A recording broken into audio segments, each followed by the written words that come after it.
안녕하세요. 역사 돋보기입니다. 누구나 볼 수 있는, 초보자도 즐길 수 있는 조선왕족실록 시리즈를 준비해봤습니다. 1567년 하성군이 후사가 없던 명종의 뒤를 이어 14대 왕 선조가 됐습니다.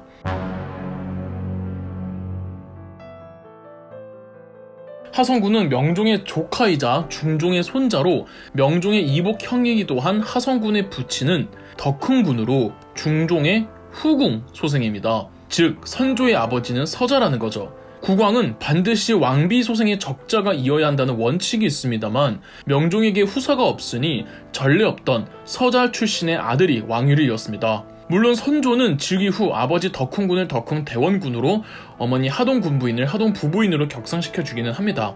덕흥군은 아들이 왕으로 즉위한 덕분에 조선 최초로 대원군이란 호칭을 받았죠. 그래도 선조는 자기 아버지가 서자고 자신은 또 조선 최초의 반개의 국왕이라는 꼬리표 때문에 출신 콤플렉스가 상당했을 것이고, 이는 나중에 왕권 강화에 대한 잘못된 집착으로 나타납니다. 즉위 당시 선조의 나이가 16살, 아직 미성년자라 명종의 아내였던 인순왕후 심씨가 수렴청정을 시작합니다. 그러나 인순왕후는 한문을 읽을 줄도 몰랐고 정치 현실의식도 없어서 대부분 원로 대신들이 국정을 운영하면 인순왕후는 그저 결정만 내려주는 입장이었죠. 그래서인지 신하들도 인순왕후의 수렴청정을 딱히 바라지 않고 있었고 1567년 8월 시작한 수렴청정은 이듬해 68년 3월경 1년도 안 되어 수렴청정을 거두고 선조는 아직 성인이 되지 않은 나이에 친정을 시작합니다. 그래도 젊은 시절의 선조는 국왕 수업도 착실히 받고 원로 정치인들과 유능한 대학자들의 보필로 나름 총명함을 잃지 않았습니다. 제하에 있던 퇴계 이황도 간간히 궁궐로 올라와 선조에게 성리학과 군주 수업을 종종 해주기도 했고요. 그렇게 정치 감각을 배우던 선조는 성인이 되고 이 한 사람을 등용해 키우며 정치 일선에 나섭니다.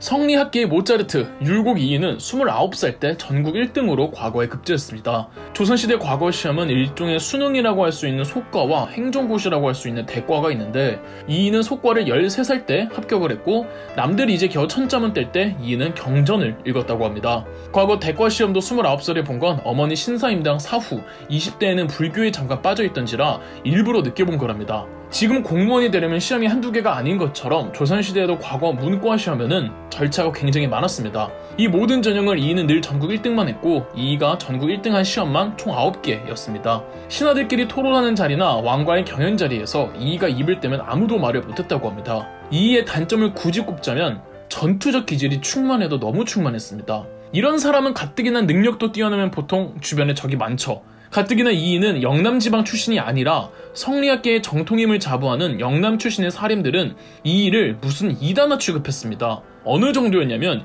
이이가 성균관 학생이었던 시절 독학해서 과거에 급제했다는 이유만으로 다른 유생들이 이이를 왕따시키기도 했습니다.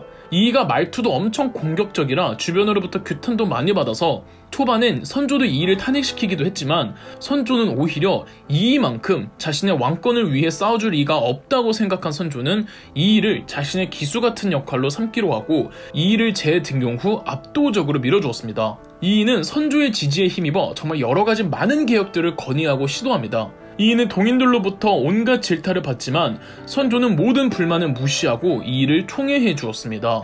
심지어 선조는 나는 이이가 속한 붕당의 한 사람이다 라고 말할 정도였죠. 이이의 10만 양병설도 이때 나온 것으로 추정이 되지만 일각에서는 이이의 10만 양병설이 사실은 없었고 나중에 후손들이 이이를 숭상하기 위해 만들어낸 카더라 통신이라고 말하는 설도 있습니다. 10만 양병설의 진위는 잘 모르겠으나 적어도 이때 이이가 내놓은 개혁은 정말 파격적인 게 많았습니다. 그러나 이이의 이러한 개혁들은 제대로 시행조차 되지 못한 채 과로 때문이었는지 이이는 선조 17년이었던 1584년 49세의 나이로 사망합니다.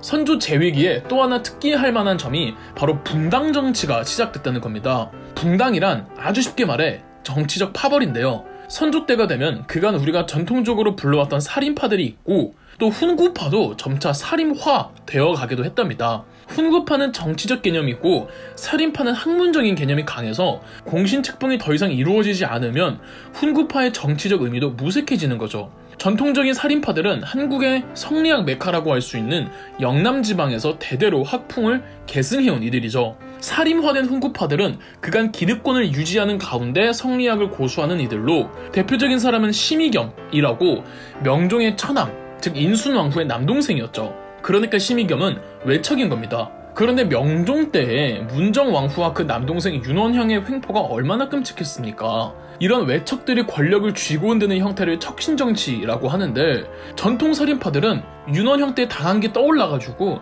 이 척신정치를 강하게 경계했지만 심의겸 입장에서는 본인도 외척이기에 전통살인파 출신이 아닌 정치인들은 심의겸에게 몰렸죠. 뿐만 아니라 전통살인파들은 이 일을 왕따시켰던 일화에서 알 수 있듯이 퇴계 이황의 학풍을 유일한 학풍으로 치켜세우며 영남 지방 출신이라는 지연을 상당히 중요시 여겼고 영남 외 지방 출신들은 아무리 성리학자여도 그들만의 카르텔에 끼워주지를 않았습니다. 이런 영남 외 지방 성리학자들도 심의겸에게 붙을 수밖에 없었고 이렇게 각자의 정치 출신들로 조정이 두 파벌로 갈립니다. 이때 영남지방 전통살인파들은 이 김효원이 대장 역할을 하고 있었는데 심의겸 김효원이 서로 으르렁거리는 겁니다. 특히 이제 이조정랑이라고 품계 자체는 그다지 높지 않은 벼슬이지만 실무진에 대한 인사권을 쥐고 있었던 자리라 심의겸이랑 김효원이 서로 저쪽에서 저 자리를 가지면 안 된다며 싸운 게 기폭제가 되어 선조 8년이었던 1575년 조선의 조정이 두 개의 분당으로 갈립니다. 경복궁 기준 심의겸의 집이 서쪽에 김효원의 집이 동쪽에 있어서 각각 서인과 동인이라고 불렀죠. 동인 쪽은 대대로 내려오던 퇴계 이황이라는 학문적 구심점이 있었습니다. 반면 서인은 그게 부족해서 심의겸 측은 영남 출신이 아니었던 율공 이이의 사상을 전면에 내세웠고 이이의 추종자들과 이이의 제자들까지도 전부 서인에 합류합니다. 그러나 정작 이이와 선조는 붕당 정치를 반대하며 중립을 지켰으나 이이가 죽으면서 선조는 오히려 이 붕당을 왕권 강화에 역이용하기로 합니다. 자기들끼리 싸우면은 왕이 중재자 역할을 해주며 왕권을 다질 수 있잖아요. 그 일례가 선조 22년이었던 1589년 일어난 정여립 모반 사건입니다.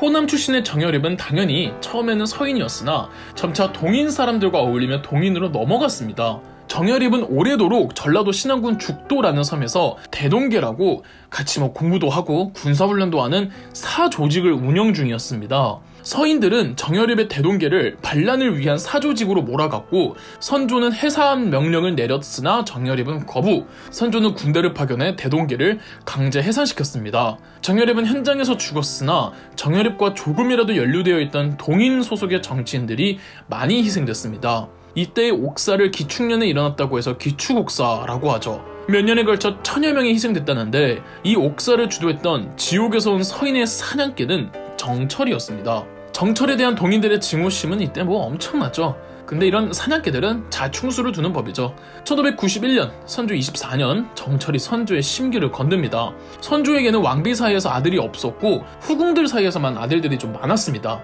적자가 없으니 후궁 소생의 아들들 중 한 명을 세자로 삼아야 하는데 정철은 후궁의 아들들 중 그래도 가장 유능한 광해군을 세자로 책봉하라고 건의했는데 선조는 신성군이라고 다른 후궁의 아들을 염두에 두고 있었던 겁니다. 분노한 선조는 정철과 서인 일부 신하들을 질타했고 이때다 싶었던 동인들은 정철의 처벌을 주장했습니다. 이때 이산해 등 정철을 죽여버리라고 했던 강경파들이 있었고 유성룡 등 굳이 죽일 것까지야 있냐 온건파들이 있었는데 동인은 이 강경파 북인과 온건파 남인으로 또 나뉩니다. 자, 이 사건이 1591년에 일어난 일입니다. 임진왜란 1년 전 일이었죠.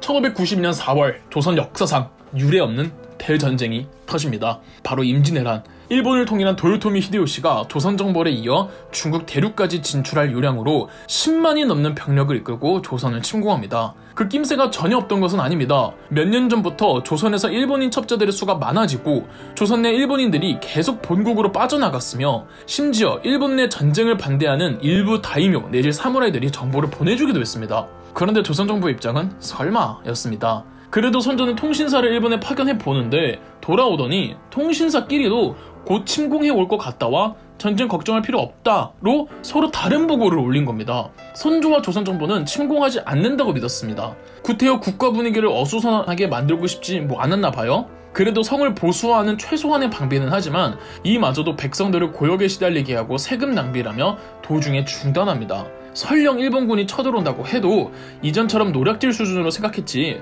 설마 10만이 넘는 병력이 올 거라고 생각을 못했죠. 그런데 그 설마가 일어납니다. 임진왜란 본 내용이 없어서 이번 영상에서는 조선정보의 흐름에 따라 간략하게만 설명하겠습니다. 임진왜란에 대해 더 자세히 알고 싶으신 분들은 임진왜란 3부작을 참고해주세요. 전쟁 발발 3일 만에 부산과 동래가 함락됐고 전쟁 발발 2주 만에 일본군은 충주까지 진격합니다. 특히 충주에서는 조선의 주력 부대가 어이없이 전멸해버리죠. 일본군이 충주를 넘었다는 소식이 전해지자 선조는 수도를 떠나 피난을 가기로 합니다.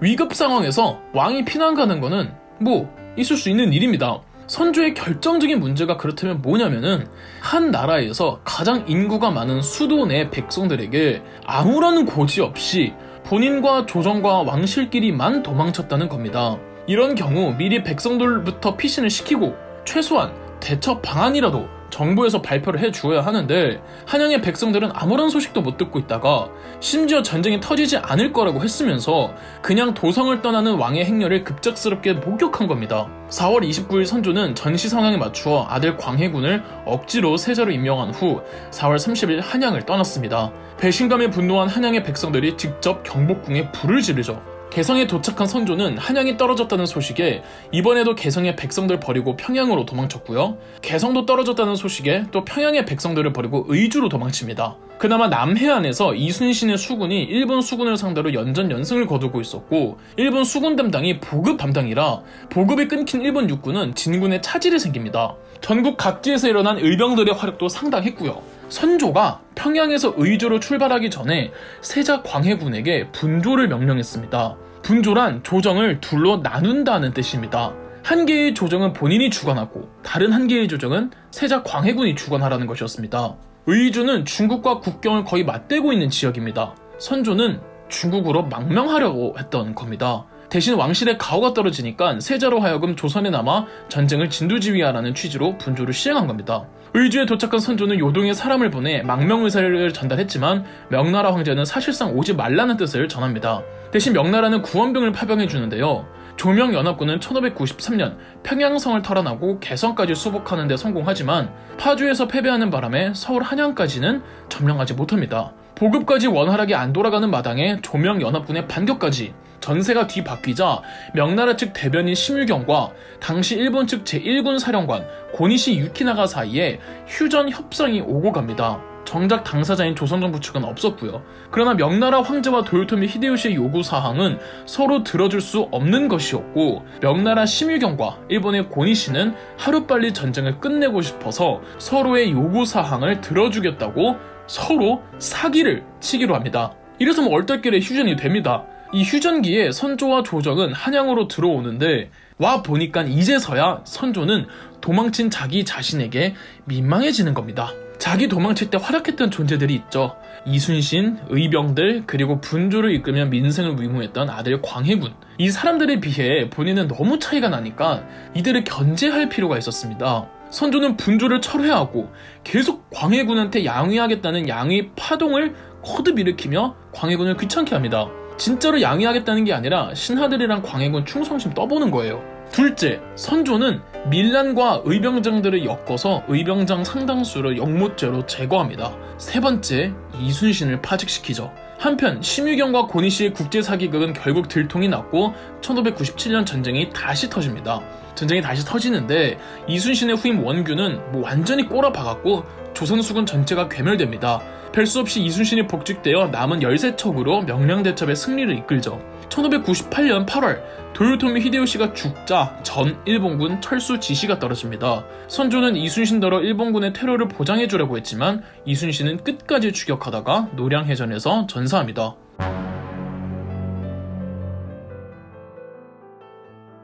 (7년이라는) 기나긴 전쟁이 끝이 났습니다. 선조는 전시 상황이라 원치 않던 광해군을 세자로 임명했습니다. 전쟁이 끝나면 선조는 원래 점찍어두었던 신성군 왕자를 세자로 교체할 생각이었는데 이 신성군이 전쟁 도중 병으로 죽은 겁니다. 더불어 아이를 낳지 못했던 선조의 왕비도 전후 얼마 안 있어서 사망합니다. 7년이라는 엄청난 전쟁이 끝나면 이 전후 복권 사업에 집중을 해야지.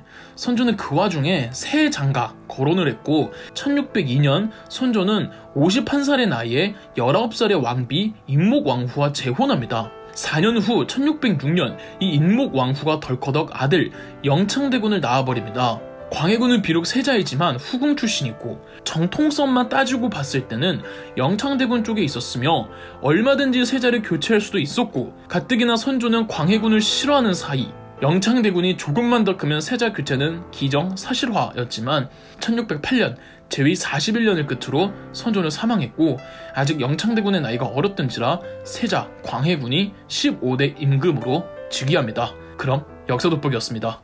영상 재미있으셨다면 구독과 좋아요, 알림 설정까지 해주시면 감사드리겠습니다.